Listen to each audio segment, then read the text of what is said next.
Indigenous Voice. नमस्कार, सूचना, जानकारी र मनोरञ्जनको त्रिवेणी विविधताबीच एकता इन्डिजिनस टेलिभिजन र आइटिभी नेपालको समाचारमूलक कार्यक्रम इन्डिजिनस भोइसमा तपाईलाई स्वागत छ। साथमा छु म डोल्मा शेर्पा। स्वतन्त्र सामाजिक सञ्चार संस्था इन्डिजिनस मिडिया फाउन्डेसनले उत्पादन गरेको यो समाचारमूलक प्रस्तुति इन्डिजिनस भोइस कार्यक्रम हो। यस कार्यक्रम मार्फत केही विश्लेषणात्मक समसामयिक सामाजिक सन्दर्भ र ताजा जानकारीहरू प्रस्तुत गर्दै आएका छौं। यस क्रममा आजको कार्यक्रममा आदिवासी तामाङहरूले पहिचान दिवस मनाए, पहिचानका लागि विश्वका तामाङहरू एक हुन अपील, सातौं ज्ञान महोत्सव जारी। आदिवासी बराम जातिका लागि विशेष संरक्षित वा स्वायत्त क्षेत्र घोषणा हुनुपर्नेमा जोड, अदालतको आदेश कार्यान्वयन गर्न सरकारवालाहरूको माग। यस वर्षका तामाङ मिडिया अवार्ड ईश्वर तामाङ र सञ्चकुमारी तामाङलाई प्रदान गरियो। प्रसारण दिवस पनि सम्पन्न। भूपो गोर्खा सैनिकले भोगिरहेको विभेदको अन्त्य वार्ताबाट गर्न सकिने भूपो गोर्खाहरूको विश्वास, वार्ताबाट समस्या समाधान हुन नसके आन्दोलनमा जाने लगायतका समाचार तथा विश्लेषणात्मक सामग्री प्रस्तुत गर्नेछौं। कार्यक्रम सुरु गरौं तामाङ पहिचान दिवसको अवसरमा सातौं तामाङ ज्ञान महोत्सव राजधानीमा सुरु भएको सम्बन्धी समाचारबाट। भदौ 7 गतेसम्म 3 दिन आयोजना हुने महोत्सवको उद्घाटन भारत पश्चिम बंगालमा सक्रिय तामाङ संस्कृति तथा विकास बोर्डका अध्यक्ष सञ्जय मुक्तानले एक समारोहबीच काठमाडौँमा गर्नुभएको छ। तामाङ नाङखोर, तामाङ दाजङ र तामाङ राष्ट्रिय पुस्तकालय समेतको संयुक्त आयोजनामा भएको कार्यक्रमको उद्घाटन समारोहमा तामाङ कलाकारहरूले डम्फुको धुनमा गीत गाएर कार्यक्रमलाई रमाइलो बनाएका थिए।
विक्रम सम्वत 2071 सालदेखि तामाङ पहिचान दिवस मनाउन थालिएको हो।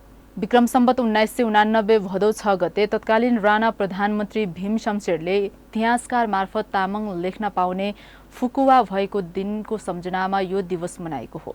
आदिवासी तामाङहरूले आफ्नो जातमा तामाङ लेख्न पाए पनि अन्य भाषिक तथा सांस्कृतिक अधिकारबाट वञ्चित हुनु परेको हुँदा आगामी दिनमा थप सङ्घर्ष गर्नुपर्ने उद्घाटन सत्रमा विचार व्यक्त गर्नुभएको थियो। उद्घाटन सत्रमा कार्यक्रमलाई सम्बोधन गर्दै भारत पश्चिम बंगाल स्थित तामाङ संस्कृति तथा विकास बोर्डका अध्यक्ष सञ्जय मुक्तानले भाषा, धर्म, संस्कृतिको संरक्षणबाट मात्र जातिको पहिचान बाँचिरहने बताउनुभयो।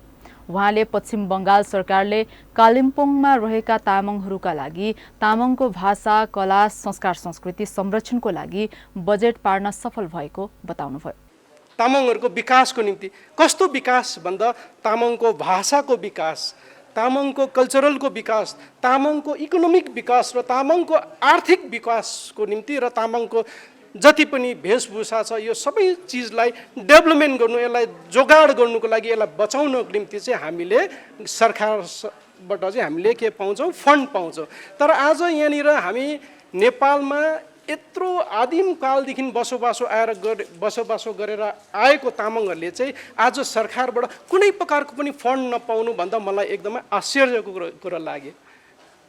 कुनै पनि फन्ड पाउँदैन भने हामीले गभर्मेन्ट अफ वेस्ट बेङ्गल एउटा स्टेटमा, भारतभरिको तामाङको कुरा गरेको होइन, हामीले एउटा स्टेटमा, ओन्ली फर वान स्टेट, एउटा वेस्ट बेङ्गलमा मात्रै हामीले इयरली 35 करोड हामीले गभर्मेन्टबाट हामीले एप्रुभल लिन्छौँ, हामीले गभर्मेन्टबाट फन्ड पाउँछौँ। तर आज 35 करोड नट अ जोक हैन। तर आज यसको निम्ति पनि हामी लडाई लड्दाखेरि हामीलाई यसलाई पोलिटिकलाइज गराउँछ। कसले भन्दा यही ब्राह्मणहरूले, यही व्यक्तिहरूले हामीलाई पोलिटिकलाइज गरेर यो चिजबाट हामीलाई फेरि वञ्चित बनाउन कोसिस गरिरहेको छ। आज तपाईँले याद गर्नुहोस्, भारतमा सबैभन्दा प्रथम मुख्यमन्त्री गभर्मेन्ट अफ सिक्किमको हाम्रो तामाङ छ। आज पिएस गोले, प्रेमसिंह गोले। आज हामीले गर्व गर्ने कुरो के छ भने हामी भारतमा गएर पनि हामीले त्यहाँ भारतमा पनि आन्दोलन गरेर हामी एउटा अव्वल व्यक्ति हौँ, हाम्रोमा सक्षम व्यक्ति हौँ, हाम्रोमा तागत छ, हाम्रोमा ज्ञान छ, बुद्धि छ भनेर हामीले प्रशस्त रूपमा हामीले बुझाउन सक्ने हामी व्यक्ति हो तामाङ। तर आज हामी विश्वभरिको तामाङहरूलाई एकजुट हुनुपर्छ भन्ने जो उहाँको गणेशमा उहाँको सरको जुन चाहिँ वक्तव्य राख्नुभएको थियो, हाम्रा पूर्व वक्तव्यहरूले राख्नुभयो, यो अवश्य नै जरुरी छ। हामी सबै संसारभरिको तामाङहरू एकजुट भएर यदि हामीले कुनै प्रकारको पनि आवाज उठायो भने हुनसक्छ हाम्रो यो यम्बु फेरि हाम्रो वापस हुनसक्छ होला जस्तो मलाई लाग्छ। हाम्रो आफ्नो यम्बु, आफ्नो भूमि हाम्रो फेरि पनि वापस हुनसक्छ भन्ने हामीलाई पूर्व विश्वास छ। आज हामी जति बेला कालिम्पोङमा कतिपय हाम्रो अखिल भारत तामाङ बौद्ध सङ्घको हामीलाई कतिपय कार्यक्रमतिर निम्तो दिएर बोलाउँछ, त्यति बेला हामीलाई जहिले पनि हामीलाई कतिपय व्यक्तिहरूले हामीलाई प्रश्न गर्छ कि तिमीहरू कहाँबाट आएको, तिमीहरूको पूर्वज त नेपाल त होला भन्छ। म त सधैँ नै भन्छु उनीहरूलाई, हाम्रो नेपाल होइन, हाम्रो त यम्बु हो। हाम्रो आफ्नो देश थियो जहाँ हाम्रो राजा थियो, जहाँ हाम्रो आफ्नो 12 तामाङहरूको 12 राजाले बनाएको नियमलाई हामीले सञ्चालन गर्थ्यौँ। अहिले त्यही नियमलाई आज पनि हामी त्यही आफ्नो घर परिवारको कुनै पनि कार्यक्रममा त्यही नियमलाई नै सञ्चालन गर्छौँ। र यी सबै चिजहरूलाई हामीलाई ख्याल गरेर, हामीले याद गरेर नै हामीले आज भारतमा पनि हामी west Bengal Tamang development culture board, Tamang youth एसोसिएसनको एउटा कोसिसमा, तामाङ युथ एसोसिएसनको कोसिसमा गभर्मेन्ट अफ वेस्ट बेङ्गालले हामीलाई भारतमा पनि वेस्ट बेङ्गालमा पनि तामाङहरूको के अरे अलग्गै डेभलपमेन्ट हुनुपर्छ भनेर चाहिँ गभर्मेन्ट अफ वेस्ट बेङ्गालले दिनुभएको West Bengal Tamang development culture board हो। यसै गरी कार्यक्रममा जापानका लागि पूर्व नेपाली राजदूत डाक्टर गणेश योन्जनले भाषाको कुरा मात्र गरेर हुँदैन, भाषा कार्यान्वयनमा दबाब दिन सक्नुपर्ने धारणा राख्नुभयो। उहाँले आफ्नो अधिकार लिनको लागि संसारभरिका तामाङहरूलाई एकजुट भएर विरोधमा उत्रिनुपर्ने बताउनुभयो। ज्ञान उत्पादन धेरै भयो, तर अझै धेरै ज्ञानहरूको उत्पादन गर्न बाँकी छ। किनभने इतिहासमा तामाङहरूको ज्ञान, तामाङहरूको चाहिँ नि सिप, तामाङहरूको चाहिँ नि धेरै कुराहरू इतिहासमा चाहिँ नि राज्य सत्ताले चाहिँ नि निमिट्यान्न पारिएको छ। त्यो इतिहास तपाईँ हामी सबैलाई थाहा भएकै कुरा हो। त्यसैले त्यो ज्ञान जब राज्य सत्ताले, यहाँका शासकहरूले जसरी त्यसलाई चाहिँ नि अस्तित्वहीन बनाउने जुन षड्यन्त्रहरू गरियो, जुन दमनहरू गरियो, तामाङहरूले पटक पटक विद्रोह नगरेको होइन, ती विद्रोहहरूलाई पनि दबाउने काम गरेर हाम्रो अस्तित्वलाई, हाम्रो भाषा, संस्कृति, हाम्रो राजनीतिक अधिकार, यी सबै कुरालाई राज्यले अहिलेसम्म पनि सङ्घीय लोकतान्त्रिक गणतन्त्रको स्थापना भइसक्दा पनि प्रजातन्त्रको नाममा प्रजातन्त्रको सुरुवात भएर अहिले गणतन्त्रसम्म आउँदा 33 वर्ष भइसकेछ। तर यो 33 वर्षमा यो नेपालको आदिवासी जनजातिहरू करिब 40% आदिवासी जनजातिहरू टोटल पपुलेसनको, तिनीहरूले के पाए त? तिनीहरूले त केही पाएकै छैन। हामी अहिले पनि भाषाको कुरा गरिरहेछौँ। भाषालाई कसरी चाहिँ हाम्रो यो स्कुलहरूमा चाहिँ पढाउने, त्यसलाई पठन पाठन गर्ने, हामीले त्यो पाइराखेको छैन। तामाङ जनप्रतिनिधि भएको ठाउँमा बल्ल बल्ल चाहिँ नि केही ठाउँहरूमा केदुङको चाहिँ नि नेपाल तामाङ केदुङको पहलमा केही जिल्लाहरूमा केही गाउँपालिकाहरूमा चाहिँ नि भर्खर सुरुवात भएको छ। तर यो अवस्था भनेको ज्ञान उत्पादन त गरियो, तर त्यो ज्ञानलाई कार्यान्वयन गर्ने भनेको त अन्तिममा त पावरै रहेछ। तर हामी अहिले शक्तिविहीन छौँ, पावरलेस छौँ। अब यो पावर जुन लेस राज्य सत्ताले जुन बनाएको छ, अब यसलाई अर्गनाइज गर्ने कि नगर्ने भन्ने ठुलो प्रश्न चिन्ह चाहिँ नै तामाङहरूमा उभिएको छ, उठेको छ। नेपाल प्रज्ञा प्रतिष्ठान मातृभाषा विभागकी प्रमुख लक्ष्मी मालीले आफ्नो पहिचान संस्कार संस्कृतिलाई जोगाउने हो भने भाषा जोगाउन आवश्यक रहेको बताउँदै भाषालाई मर्न नदिन घरबाटै बालबालिकालाई भाषा सिकाउन आवश्यक रहेको धारणा राख्नुभयो। जति पनि हाम्रा नेपालका आदिवासी जनजातिहरू हुनुहुन्छ उहाँहरूले अहिले आएर आफ्नो पहिचानको लागि लडाइँ नै गरिरहनु भएको छ। आफ्नो पहिचानलाई दृढ निश्चयका साथ अब बनाउँछु र आफ्नो पहिचानलाई राख्छु भनेर राख्नु भएको छ। तर भाषा बिना न पहिचान रहन्छ, न जाति रहन्छ, न संस्कार रहन्छ, न संस्कृति। त्यसैले सबभन्दा पहिला यो ज्ञान महोत्सवमा पनि आफ्नो भाषालाई कसरी जोगाउने भन्ने कुरामा बहस होस् भन्ने पनि म शुभकामना दिन चाहन्छु। पूर्व विमान चालक डीके बुद्धिस्टले वर्तमान अवस्थामा नयाँ युवा पुस्ताले आफ्नो भाषा बोल्न नजान्नु दुःखद भएको बताउँदै भाषा नै पहिचानको आधार भएको बताउनुभयो। अहिलेको युवाहरूले चाहिँ अलिकति बिर्सनु थालेछ, छोड्न थालेछ। त्यो गलत हो। आफ्नो भाषा हामी नछोडौँ। यो भाषाबाटै हामी चिनिन्छ। अर्को कुरा म कलाकार दाजुहरूले म भन्छु, यो डम्फुमा कहीँ पनि धातु छैन, छाला छ, काठ छ मात्रै छ। त्यसकारण यो डम्फुको निर्माण धातुयुगभन्दा पहिला भएको हो। जुन बेलामा धातु भन्ने मान्छेले जानेकै थिएन अथवा त्यसले पगालेर निकाल्नु जानेको पनि थिएन, मानिसको सभ्यताको धेरै पहिलेदेखि नै यो डम्फुहरू बनेको। हामी त्यति पुरानो सभ्यताको व्यक्तिहरू हो हामीहरू। र यो डम्फुमा हेर्नुभयो एकपट्टि मात्रै छ, सबै मादलमा दुईपट्टि छ, यसमा एकपट्टि मात्रै छ। यो पनि हाम्रो एउटा विशेषता हो। 7औं तामाङ ज्ञान महोत्सवका संयोजक निस्नु थिङको अध्यक्षतामा भएको कार्यक्रममा भाषा आयोगका सदस्य तथा तामाङ राष्ट्रिय पुस्तकालयका अध्यक्ष अमृत योन्जनले स्वागत मन्तव्य दिनुभएको थियो। यसैगरी कार्यक्रममा नेपाल तामाङ घेदुङका कार्यवाहक महासचिव जगतमान लामा दोङ, अन्तर्राष्ट्रिय तामाङ परिषदका उपाध्यक्ष टासी लामा, तामाङ संस्कृति तथा विकास बोर्ड कालिम्पोङ पश्चिम बंगालका प्रमुख सल्लाहकार निरा लोप्चन लगायतले शुभकामना दिनुभएको थियो। गोर्खा जिल्लामा आफ्नो थाथलो भएका आदिवासी बराम जातिका लागि विशेष संरक्षित वा स्वायत्त क्षेत्रको व्यवस्था शीघ्र गर्न सरकारवालाहरूले माग गरेका छन्। नेपालका आदिवासीहरूको मानवाधिकार सम्बन्धी वकिल समूह लाहुर निपको आयोजनामा भएको बराम संघ संस्थाहरूका अगुवा र बराम सरकारवालाहरू बीच छलफल कार्यक्रममा यस्तो भनाइ आएको हो। संविधानमा उल्लेख भए अनुसार विभिन्न लोपोन्मुख तथा अति सीमान्तकृत आदिवासी जनजाति समुदायको भाषा, धर्म, संस्कार, संस्कृति र पहिचान संरक्षणको हेतुले उनीहरूका लागि विशेष संरक्षित वा स्वायत्त क्षेत्र घोषणा गर्ने उल्लेख गरिएको छ। सर्वोच्च अदालतले यो व्यवस्था कार्यान्वयन गर्न आदेश दिएको भए तापनि सरकारले हालसम्म पनि कार्यान्वयन गरेको छैन। यसै क्रममा लाहुर निपका सचिव अधिवक्ता शंकर लिम्बुले कार्यपत्र प्रस्तुत गर्दै बराम जातिले स्वायत्त क्षेत्र किन पाउने र स्वायत्त क्षेत्र पाउँदा समुदायमा के उपलब्धि हुन्छ भन्ने विषयमा प्रश्न पार्नु भएको थियो। फेरि यहाँ बरामदेखि बाहेक अरू राजनीतिक पार्टी भयो भने पहिचान पनि हराउँछ, स्वायत्तता पनि हराउँछ। एकछिन हामी बराम मात्रै हौ है। त्यो हाम्रो भावना छ, त्यो जुन सामूहिक भावना, एउटा बरामलाई चोट पर्दाखेरि अर्को बरामलाई दुख्ने जुन भावना छ, त्यो सामूहिक भावना छ, त्यो एउटा तत्त्व हो पहिचानको।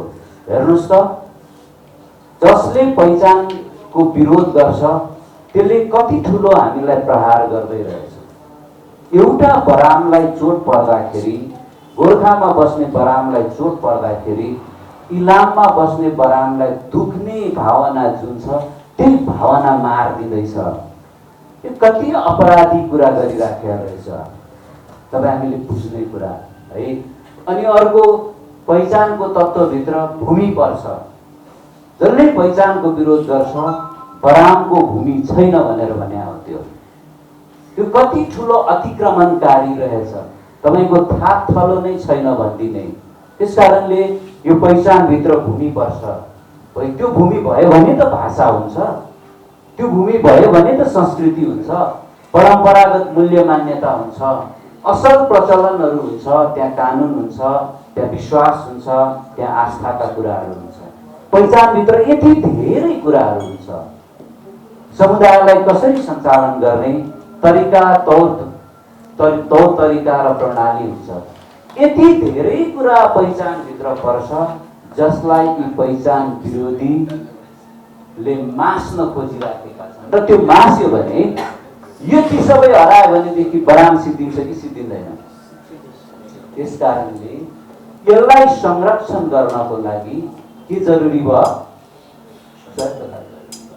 यसैगरी लाहोर निपुको उपाध्यक्ष दिनेश कुमार घलेले विशेष संरक्षित र स्वायत्त क्षेत्रका विषयमा थप जानकारी दिनुभएको थियो। अदालतले त त्यहाँभन्दा राम्रो उपयुक्त फैसला गर्दैन, राम्रो फैसला गरेछ। त्यो पनि अत्यन्तै खारिएको न्यायाधीशहरू हो क्या तिनीहरू। मुद्दा मामिलाको सन्दर्भमा अत्यन्तै छिटो बुझ्ने खारिएको न्यायाधीशहरू पनि हुन्। कुनै कुनै चाहिँ एकैचोटि सर्वोच्च अदालतमै आएको हुन्छ न्यायाधीशहरू र त्यो 2-4 वर्ष त्यो मुद्दा मामिलाको कुरा बुझ्न लाग्छ होइन। यिनीहरू चाहिँ जिल्ला हुँदै मुख्य न्यायाधीश हुँदै आएको मान्छेहरू हो। अब यो तपाईँलाई मैले जोडेको कुरा मात्रै यति हो। अब हामीले फैसला दियो होइन, हामीले यो कुनै पृथकतावादी कुरा गर्नुपर्छ, यो गर्नुपर्छ भन्ने कुरा होइन। नेपालको सर्वोच्च अदालतले नै नजिरिदियो। हामीले कुनै आइतबार कुनै यो सोमबार परिहिरहनु पर्दैन कि हामीलाई अब यो फैसलाको बारेमा कुरा गर्दाखेरि कतै हामीलाई ट्याग पो लगाइन्छ कि पहिला जस्तो होइन, कतै हामीलाई अलिकति यो चाहिँ साम्प्रदायिक भन्छ कि भन्ने कुरा भएन कि रहँदैन, यसमा रहेन। सबैभन्दा पहिलो कुरा हामी के निश्चिन्त हौँ भने बडाम अगुवाहरूले विशेष संरक्षित र स्वायत्त क्षेत्रका विषयमा आगामी दिनमा थप यस्तै कार्यक्रमहरू गर्न आवश्यक रहेको बताउनुभयो। टेक बहादुर विष्णुमाया सुनुवार स्मृति पुरस्कार 2079बाट चित्रकार दुर्गा सुनुवार, सारा तुनिज कोइच सम्मानित हुनुभएको छ। सुनुवार सेवा समाजको भवन कोटेश्वरमा आयोजित कार्यक्रममा सम्मान वितरण सहित तारादेवी सुनुवारले लेख्नुभएको कोइच भाषाको कविता संग्रह सुयाको विमोचन गरिएको थियो। कार्यक्रमको उद्घाटन आदिवासी जनजाति उत्थान राष्ट्रिय प्रतिष्ठानको उपाध्यक्ष गोकुल प्रसाद घरतीले गर्नुभएको थियो। प्रतिष्ठानको उपाध्यक्ष गोकुल प्रसाद घरतीले सुनुवारहरूको सामूहिक प्रयासबाट कोइच युवाहरूलाई प्रोत्साहन स्वरूप दिँदै आएको पुरस्कार व्यवस्थापनको प्रशंसा गर्नुभएको थियो। टेक बहादुर विष्णुमाया स्मृति पुरस्कार 2069 द्वारा पुरस्कृत हुनुहुने बहिनीलाई म हार्दिक बधाई दिन चाहन्छु र उहाँको जुन विधामा उहाँले यो पुरस्कार प्राप्त गर्नुभएको छ, पुरस्कृत हुनुभएको छ, त्यस विधामा यहाँलाई सफलता मिलोस्। हाम्रा पितृहरू टेक बहादुर विष्णुमाया सुनुवारले उहाँलाई त्यो बाटोमा अगाडि बढ्नको निम्ति बाटो देखाउन सकोस् भन्ने शुभेच्छा यस सन्दर्भमा व्यक्त गर्न चाहन्छु। दोस्रो चाहिँ यो कोइच भाषाको कविता सङ्ग्रह सुया अहिले भर्खरै विमोचित भएको छ। अब यो सुनुवार भाषाका सन्दर्भमा मलाई ज्ञान नभएको हुनाले अब त्यो भाषा कोइच भाषामा यो कविता प्रकाशित भएको छ, प्रकाशन गर्नुभएको छ। तारादेवी सुनुवारले यसको सृजना गर्नुभएको छ। म उहाँलाई यो कोइच भाषामा यो आफ्नो सृजना कविता सङ्ग्रह प्रकाशित गर्नुभएकोमा, जन्म दिनुभएकोमा हार्दिक बधाई सहित यो आफ्नो भाषा संस्कृतिको उत्थान र विकास गर्ने सन्दर्भमा यो कविता सङ्ग्रहले महत्त्वपूर्ण भूमिका खेलोस्। 2075 सालदेखि कोइच पहिचानको लागि योगदान दिँदै आएका कोइच युवाहरूलाई थप ऊर्जा र प्रोत्साहन गर्ने उद्देश्यले टेक बहादुर विष्णुमाया सुनुवार स्मृति कोषले वर्षेनी सुनुवार युवाहरूलाई पुरस्कृत गर्दै आएको छ। यसअघि उहाँले प्रतिबिम्ब अविरल कविता संग्रह थु थे अनि संग्रह, सम्झनाका फूलहरू गजल संग्रह र देश मपई कोइच निबन्ध संग्रह लेखिसक्नुभएका तारादेवीको सुया छैटौं कविता संग्रह हो।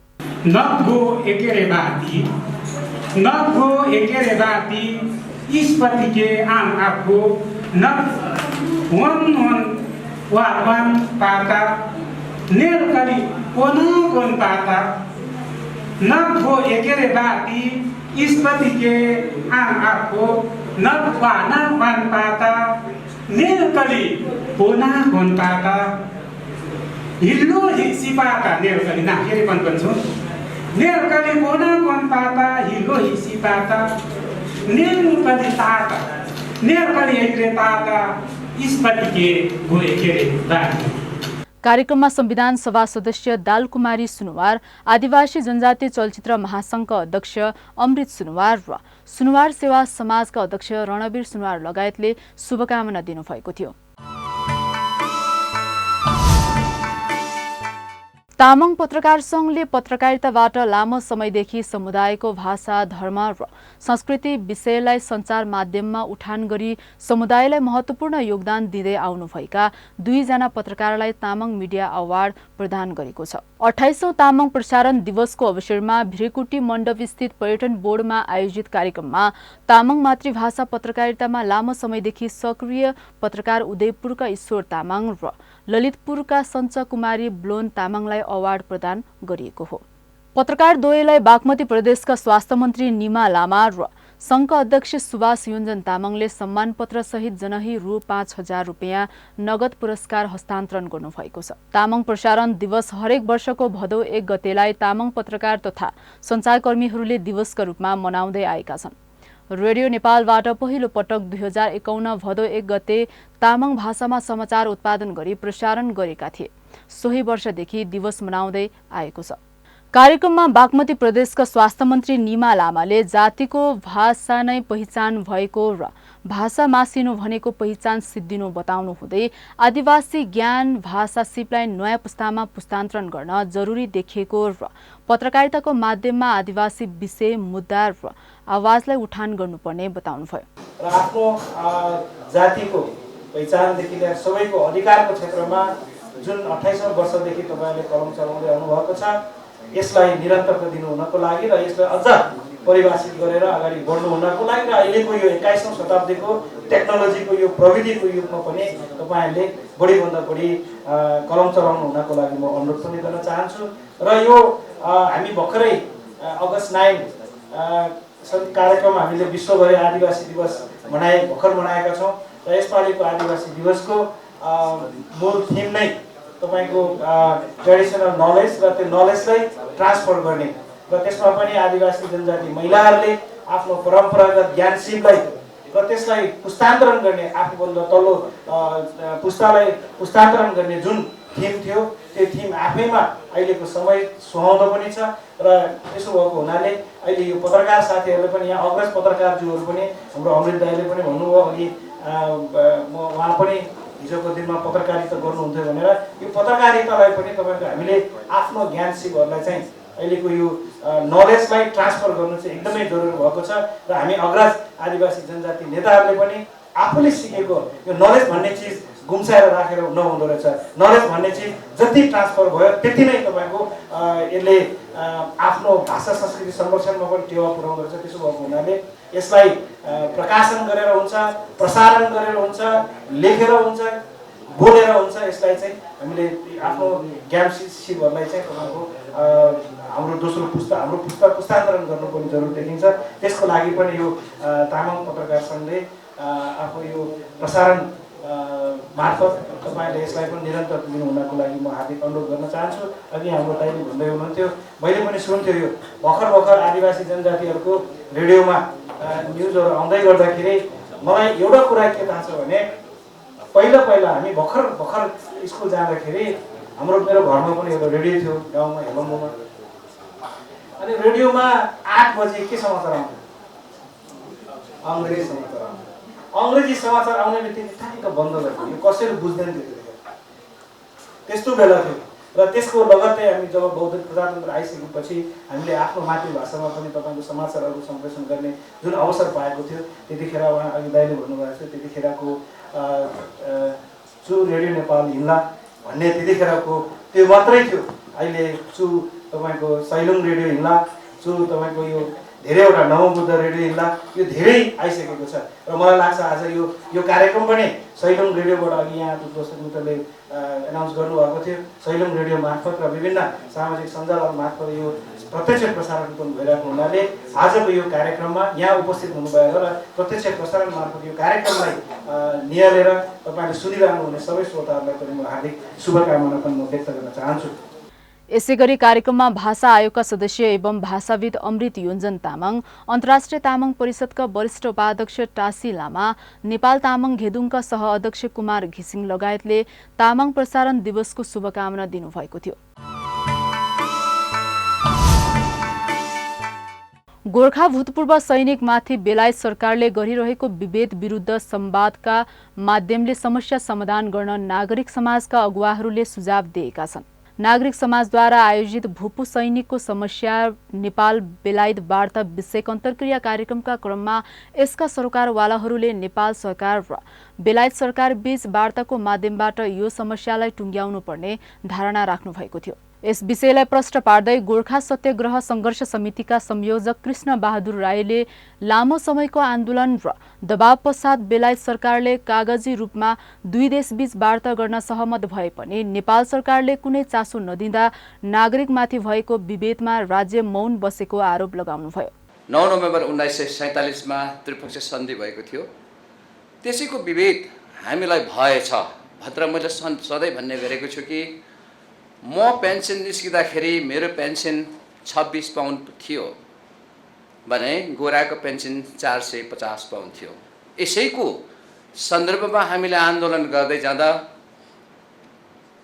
29 मार्च 2017 मा एउटा ट्याक्टिकल कमिटी बनिएको थियो र ट्याक्टिकल कमिटीले चाहिँ एउटा रिपोर्ट तयारी पारेको थियो जो 22 मार्च 2018 मा त्यो टेक्निकल कमिटीको सचिव लेभलको ले चाहिँ हाम्रो लेभलले यो समाधान गर्न सक्दैन र उच्च स्तरीय हाई प्रोफाइल लेभलले मात्र यसलाई समाधान गर्नुपर्छ र यो राजनीतिक इस्यु हो भनेको कारणबाट हामी छुटेका थियौँ।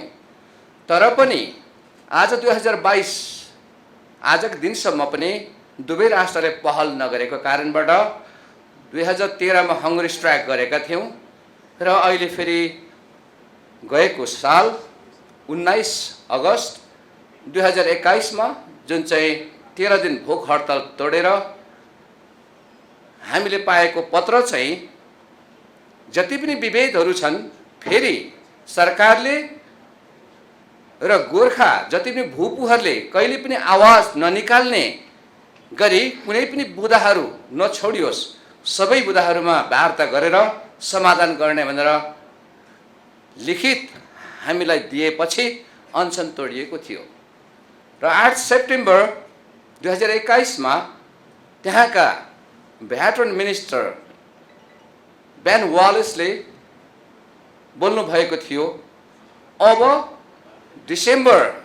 मिड अफ डिसेम्बरमा वार्ता सुरु गरेर फेब्रुअरीमा सक्ने, फाइनल मार्चमा अझै केही बाँकी छ कि भनेर हेर्ने, अप्रिलदेखि चाहिँ लागू गर्ने भन्ने हाम्रो लिखित सल्लाह भएअनुसार हामी छुटेका थियौँ।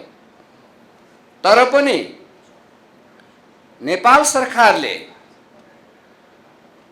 तत्कालीन राजदूत उहाँलाई चाहिँ 6 महिना बढाइदिनुहोस् भन्दा पनि नेपाल सरकारबाट बढाउने काम भएन र यहाँ के भनियो भने नयाँ राजदूत नगइकन वार्ता सुरु हुँदैन भनेर 6 महिना लिङ्गरिङ गर्ने काम नेपाल सरकारले गर्यो।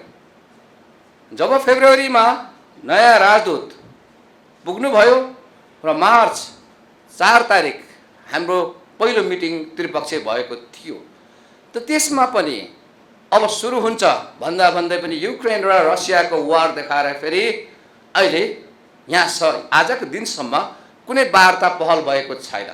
कार्यक्रममा बोल्नुहुँदै डाक्टर युवराज संग्रौलाले विश्वयुद्ध भन्दै युरोपियन युद्ध गरेर हजारौंलाई मार्ने बेपत्ता पार्ने कार्य बेलायतले गर्दै आएको आरोप लगाउँदै नेपाली जन्मेकै अंग्रेजहरूका लागि लडिदिनलाई हो भनी प्रश्न गर्नुभएको थियो। कहिलेसम्म हामी हाम्रो एउटा स्वाधीन देशको स्वतन्त्रता र सबरेन्टीलाई थाती राखेर हामी बेलायती सेनाको सैनिकमा गइरहने? त्यसकारण म भूपू सैनिक साथीहरूलाई आह्वान गर्छु, म 2 लाख रुपियाँ हाल्छु भनेको छु, तपाईहरू पनि 1-1 लाख रुपियाँ हाल्नुहोस्। 1 अरब रुपियाँ उठाउँ, विश्वविद्यालय बनाऊ र अब जनजातिका छोरालाई डाक्टर र इन्जिनियर बनाऊ, लाउरे होइन, अनि देश बन्छ। त्यसकारण यो आन्दोलन अन्तिम आन्दोलन हो। हामीले भनेका छौँ, एउटा गीत छ नि, अन्तिम लडाइँ हो लडौँ। यो अन्तिम लडाइँमा युवाहरूले सहयोग गरिदिनुहोस्। तपाईँहरू कलेजमा स्कुलमा गएर यो कहानी बताइदिनुहोस्। हामीले किताब लेखेका छन् यसको बारेमा बताइदिनुहोस्। र अब देशमा जनजातिका नाममा, लाउरेका नाममा हाम्रा युवाहरू मर्नु हुँदैन, शोषित हुनु हुँदैन। अब ती युवाहरू जो लाउरमा जान्थे, अब 10 वर्ष पछाडि देशका मन्त्री बन्नुपर्छ, देशका प्रशासक बन्नुपर्छ। गोर्खा सत्याग्रह सङ्घर्ष समितिका सल्लाहकार एलबी घिसिङले वार्ताको माध्यमबाट मुद्दा नटुङ्गिए आन्दोलनमा जाने बताउनुभयो। आज हाम्रो लन्डनमा पनि सिम्बोलिक जेस्चर त्यहाँ पनि हाम्रो साथीहरू त्यहाँ गइराखेका छन् र यो 22nd होपफुली यो TOR टर्म्स अफ रिफरेन्स बनिने दुईटाको गभर्मेन्ट एलोङ विथ हाम्रो टिम लन्डनमा व्हाइट हलमा MOD मा 22nd हुने कुरो छ। अब त्यसको के निष्कर्ष निस्किन्छ हामीलाई थाहा छैन र अघि युवराज सरले अघि भनिसक्नु भएको छ र हामीलाई बताइए अनुसार सेप्टेम्बरमा वार्ता सुरु भएर नेक्स्ट इयर जनवरीमा सकिने भन्ने कुरो छ। But we are not sure. अब यो हामी दुईटा गभर्मेन्टको इल्युजनमा हामी कन्फ्युजनमा छौँ। अन्तर्क्रिया कार्यक्रममा बोल्नुहुँदै प्राध्यापक डाक्टर प्रेमचन्द्र राईले आन्दोलनभन्दा अर्को भाषा सरकारले नबुझ्ने भएकोले आन्दोलनभन्दा अर्को विकल्प नरहेको बताउनुभयो। ब्रिटिस गोर्खाहरू ब्रिटिस सैन्यमा लागेर ब्रिटिसको इम्पायरलाई बढाउनको निम्ति लागेको कुरा हामी सबैलाई थाहा छ। ब्रिटिस गोर्खा नभएको भए ब्रिटिसको इम्पेरियलिजम यो लेभलमा सक्सेस हुन्थ्यो भन्ने कुरामा सबैले डाउट गर्ने विषय छ। यो इतिहासले प्रश्न पारिसकेको विषय हो। अब यहाँ भन्नुपर्ने आज यति मात्रै छ कि ब्रिटिस गोर्खाहरू ब्रिटिस गभर्मेन्टबाट अन्यायमा परे, भेदभावमा परे, यसमा ठुलो गुनासो रह्यो। उहाँहरूले आन्दोलन गर्नुभयो। विगत 2 दशकभन्दा लामो समयदेखि उहाँहरू आन्दोलनमा हुनुहुन्छ र ब्रिटिस गोर्खाहरूलाई उहाँहरूले एक किसिमले घुँडा टेकाउने स्थिति पनि बन्यो। अघिल्लो सालमा हामी स्वयं पनि इन्भल्भ भयौँ। सुप्रिम कोर्टमा रिट निवेदन लिएर जानेदेखि लिएर नेपालको पार्लियामेन्टको अन्तर्राष्ट्रिय सम्बन्ध समितिलाई घचघच्याउनेदेखि लिएर उहाँहरूले जुन खालको नेपाल सरकारलाई तुरुन्त वार्ता गर्नको निम्ति ब्रिटिस गोर्खाहरूको निम्ति वार्ता गर्न कमिटी बनाएर ब्रिटिस काउन्टर पार्ट गभर्मेन्टसँग चाहिँ तुरुन्त वार्ता गर्न पहल गर्नु भन्ने निर्देशन दियो। नेपालको पार्लियामेन्ट्री समिति, अन्तर्राष्ट्रिय सम्बन्ध समितिको त्यो निर्देशनलाई पनि गभर्मेन्टले पालन गरेन। यसबारेमा हामीले कुरा गऱ्यौँ र जुन यहाँहरूले जसरी चाहिँ ब्रिटिस गोर्खा सत्याग्रह समितिले आमरण अनसन बेलायतमा बसिसकेपछि फेरि ब्रिटिस गोर्खाहरूले लो अब कमिटी बनाउने र कमिटी नेपाल सरकारसँग वार्ता गर्ने भनेर भन्यो। त्यस पछाडि फेरि त्यो आन्दोलन स्थगित भयो। त्यति बेला हामी स्वयं पनि त्यो आन्दोलनमा इन्भल्भ भयौँ नेपालमा र त्यस पछाडि ल अब वार्ता समिति बन्ने ब्रिटिस सरकारले बनाउने भयो भने हाम्रो गभर्मेन्टले पनि बनाओस् भनेर हामीले पहल गऱ्यौँ र म स्वयं पनि परराष्ट्र मन्त्री खड्काजीको टेबलसम्म हामी गोर्खाहरूसँग म स्वयं पनि पुगेको थिएँ। उहाँले के भन्नु भने वार्ता समिति हामी बनाउँछौँ तर त्यो वार्ता समिति अब पहिला हाम्रो राजदूत ज्ञानचन्द्र आचार्यजीलाई हामीले पठाउँदैछौँ। उहाँ गइसकेपछि यो पहल अगाडि बढ्छ, त्यस पछाडि तुरुन्त कार्यक्रम अगाडि बढ्छ, कमिटी बनाउने कुरा भनेर उहाँले भन्नुभयो। यदि एउटा कुटनीतिक लेभलबाट त्यो भएन भने गभर्मेन्टले त्यसमा पहल गर्छ भन्नुभयो। तर उहाँहरू सुतेर बस्नुभयो आजसम्म। यसैगरी नेपाल बार एसोसिएसनका पूर्व महासचिव सुनिल पोखरेल, अधिवक्ता कुमार यङनाम, अधिवक्ता विष्णुहरि अधिकारी, अधिवक्ता अनिल कुमार श्रेष्ठ लगायतले ऐक्यबद्धता गर्नुभएको थियो। यही सूचना तथा जानकारी सहित आजको इन्डिजिनस भोइस कार्यक्रमको बिट मार्ने बेला भएको छ। तपाईको सुविधाका लागि हाम्रा कार्यक्रमहरू युट्युबमा पनि अपलोड गर्ने गरेका छौं।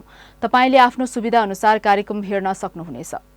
इन्डिजिनस भोइस कार्यक्रमलाई इन्डिजिनस टेलिभिजनको वेब पेज www.indigenostelevision.com मा पनि राखिएको छ।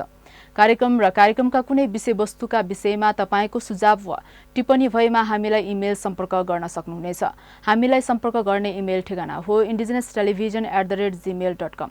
हामी आदिवासी राष्ट्रका मूलधार हौं। हाम्रो सरकारमा हामीले नै खबरदारी गर्नुपर्छ।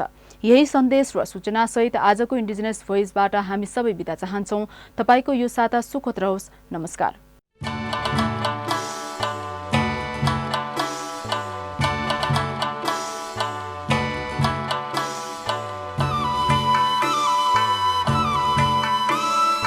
Indigenous Voice.